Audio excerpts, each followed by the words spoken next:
त्या क्षणी जर मला पुढे काय होणार आहे हे माहीत असतं तर मी कधीच माझ्या मुलाला सोबत आणलं नसतं. गाडीचा अचानक ब्रेकचा कर्कश आवाज कानात घुसला, पण सगळं खूप उशीर झालं होतं. धाड शेवटचं मला जाणवलं ते म्हणजे माझं डोकं एअरबॅगवर आदळलं आणि माझी दृष्टी काळोखात बुडत जाणं. गोंधळलेले आवाज, धावपळीचे पायांचे आवाज मला जागं करत होते. अजूनही डोक्यात वेदना होती, पण शब्दाचा अर्थ लागेपर्यंत वेळ लागला.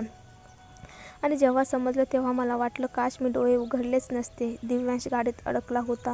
मी स्वतः रक्तबंबाळ असतानाही मुलाचं नाव ओरडत स्ट्रेचरवरून उठायचा प्रयत्न केला. कृपया शांत व्हा मॅडम, एक पॅरामेडिक मला परत झोपवण्याचा प्रयत्न करत होता आणि माझा मुलगा अजूनही गाडीत आहे. मी रडत तिला दूर सारायचा प्रयत्न केला, पण माझं शरीर खूप कमजोर होतं. तेव्हाच कानठळ्या बसणारा स्फोट झाला. दिव्यांश अडकलेली कार ज्वालांनी गिळली गेली. धूर पसरला आणि ती गाडी उलटी होऊन जणू कुठल्या तरी दरीत गायब झाली. अशक्तपणे मी माझ्या मुलाला जिवंत जळताना पाहत राहिले. हा प्रसंग 2 वर्षांपूर्वीचा असला तरी त्याचं वेदनेचा वार आजही माझ्या हृदयावर होतो. मूल पालकांपेक्षा जास्त आयुष्य जगतात असं अपेक्षित असतं, पण माझ्या बाबतीत माझा मुलगाच आधी गेला आणि सर्वात त्रासदायक गोष्ट म्हणजे तो इतक्या भयंकर मृत्यूला सामोरा गेला. मी त्याला पुन्हा कधीही मिठी मारू शकणार नाही. डोळ्यात अश्रू भरले, पण मी बाकावून उठले. रस्त्यावरचे लोक माझ्याकडे पाहत होते.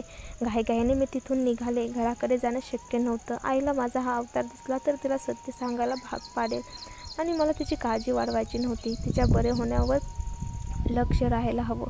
मी रस्ता ओलांडत होते तेव्हा एक काळी कार अचानक बाजूच्या रस्त्यावरून माझ्याकडे वळली.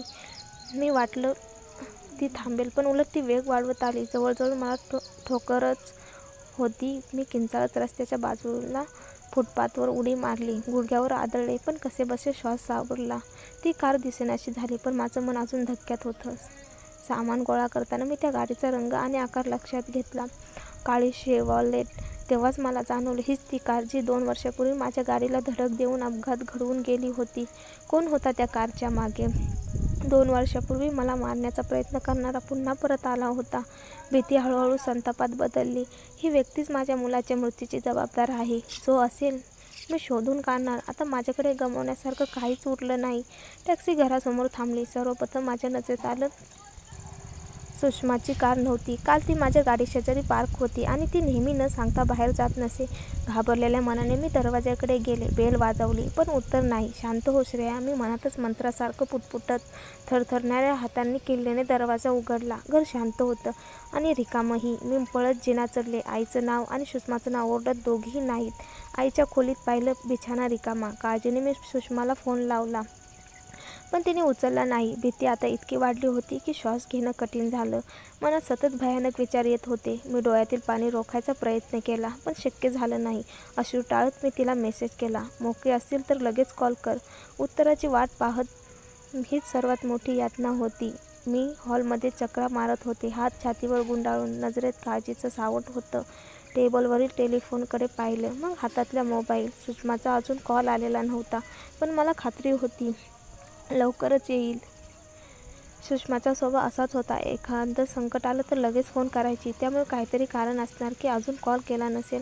काही मिनिटांनी टेलिफोनचा आवाज आला. माझ्या अंगात विजेचा झटका बसल्यासारखं झालं. पटकन फोन उचलला.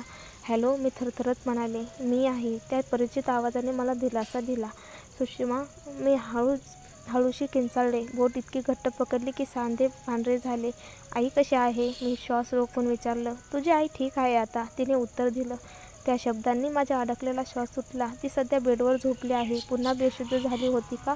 मी विचारलं, कारण गेल्या महिन्याभरात असं अनेकदा होत होतं. डॉक्टरांनी सांगितलं होतं तिचं शरीर खूप कमजोर झालं आहे. हो, ती दीर्घ श्वास घेत म्हणाली. मी ओठ चावले. डोळ्यात पाणी येऊ नये म्हणून प्रयत्न केला. मी खोलीतच होते तेव्हाच ती उठायचा प्रयत्न करताना कोसळली. मी तिला वारंवार सांगते, स्वतःला जास्त ताण देऊ नकोस, पण ऐकत नाही. यावेळी ती बाथरूमला जायला प्रयत्न करत होती आणि पुन्हा बेशुद्ध पडली. सुदैवाने मी तिला जमिनीवर आपटायच्या आधी पकडलं. तिचा आवाज ऐकून मलाही रडू येत होतं. ती बरी होईल का? माझ्या तोंडून कसाबसा आवाज निघाला.